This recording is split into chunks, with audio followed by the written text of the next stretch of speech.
23 दिसंबर के दिन भारत रत्न आदरणीय चौधरी चरण सिंह जी का जन्मदिन मनाया जाता है और 23 दिसंबर 2024 के दिन मुझे उस समाधि स्थल पर जो कार्यक्रम होता है, जो पुष्पांजलि अर्पित की जाती है, श्रद्धांजलि अर्पित की जाती है, उस जगह मुझे जाने का मौका मिला। मेरे 1-2 परिचित थे जिन्होंने मुझे वहाँ आमंत्रित किया। मैं पहली बार वहाँ गया और उस समाधि स्थल पर तो मैं पहले भी जा चुका था।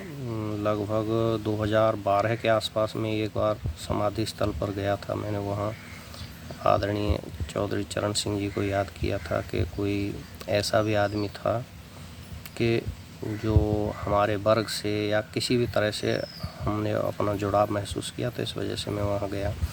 लेकिन उस टाइम तक मुझे केवल इतना एहसास था कि वो केवल हमारी जाति से संबंध रखते थे या हमारे वर्ग से संबंध रखते थे। मेरे मन में ऐसे विचार थे। और जब पिछले उनके जन्मदिन के कार्यक्रम पर मुझे जाने का सौभाग्य मिला, तो वहाँ एक हमारे परिचित थे, उनके शब्द, वहाँ काफ़ी मात्रा में पब्लिक इकट्ठी थी, श्रद्धांजलि के लिए आए हुए थे। तो वहाँ हमारे एक परिचित थे, उनका कहना था कि यहाँ इतने लोग आए हुए हैं और ये सभी समाज के अग्रणी वर्ग के लोग हैं, जो समाज को मार्गदर्शन देते हैं या समाज के लिए प्रेरणा हैं या समाज में आगे चलने वाले हैं। लेकिन ये इनमें से कोई भी ऐसा आदमी नहीं है कि जो चौधरी साहब के जीवन चरित्र के बारे में 5 मिनट तक सकारात्मक होकर बोल सके।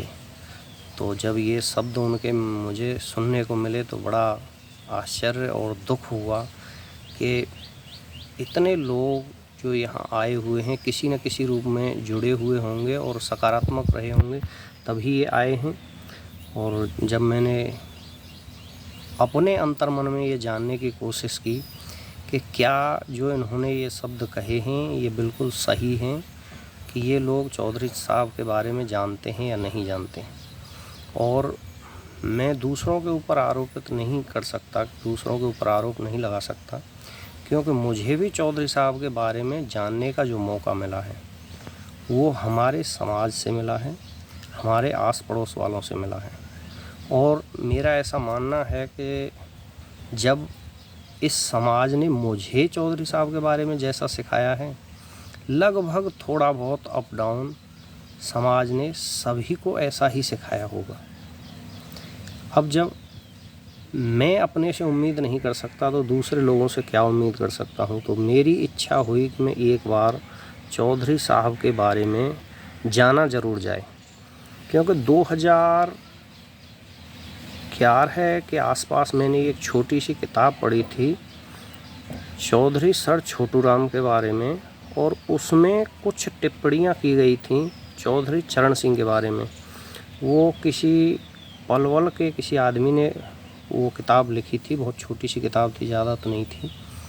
और जब मैंने चौधरी साहब के बारे में टिप्पणी की तो वो एक उन्हें नीचा दिखाने की या उन्हें कम आंकने की या उन्हें छोटा आंकने की या उनके योगदान को कम करने की, इस तरह की टिप्पणी थी। मैं उसे बिल्कुल याद तो नहीं है मुझे, लेकिन इतना उसके बारे में ज़रूर याद है कि उसमें ये कहा गया था कि जब चौधरी छोटू राम पीक पर चल रहे थे, उस टाइम एक पश्चिमी उत्तर प्रदेश में एक नेता पैदा हो रहा था, लेकिन चौधरी छोटू राम ने उन्हें आगे नहीं बढ़ने दिया या हरियाणा में उन्हें स्थापित नहीं होने दिया। अब मैं नहीं मानता कि चौधरी छोटू राम जैसा कोई अग्रणी आदमी इस तरह के विचार रखता होगा। ये उस लेखक के निजी विचार हो सकते हैं। तो इस तरह के मेरे मन में धारणा उस टाइम ज़रूर थी कि कुछ लोग ऐसे भी हो सकते हैं कि जो चीज़ों को अपने हिसाब से तोड़ मरोड़ कर पेश करते हैं। तो जब मैंने चौधरी साहब के बारे में जानने की कोशिश की तो काफ़ी खोजबीन के बाद मैंने कुछ साहित्य ख़रीदा, और साहित्य में जब उनके बारे में पढ़ा तो मुझे जानकर और भी दुख हुआ कि जिन लोगों ने वो साहित्य लिखा है, जिन लोगों ने उसके बारे में विचार करने के लिए लोगों को प्रेरित किया है, वो लोग भी बड़े नकारात्मक थे। क्योंकि जब मैंने उसे डिटेल में पढ़ा, समझा, तो कई चीज़ें आपस में बहुत कॉन्ट्राडिक्टरी थीं, आपस में विरोधाभासी थीं।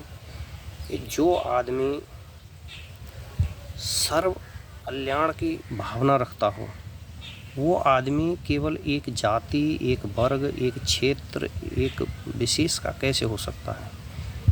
उसकी भावना ही सर्व कल्याण की थी। और इस तरह की छोटी मतलब अगर उनके बारे में विचार रखा जाता है कि वो केवल एक जाति के भला चाहते थे या एक क्षेत्र का भला चाहते थे, तो ये उनके साथ न्याय नहीं होगा। और उस अन्याय के पीछे इसी तरह के लोग हैं जो उन्हें किसी भी तरह से एक छोटे दायरे में सीमित करना चाहते हैं।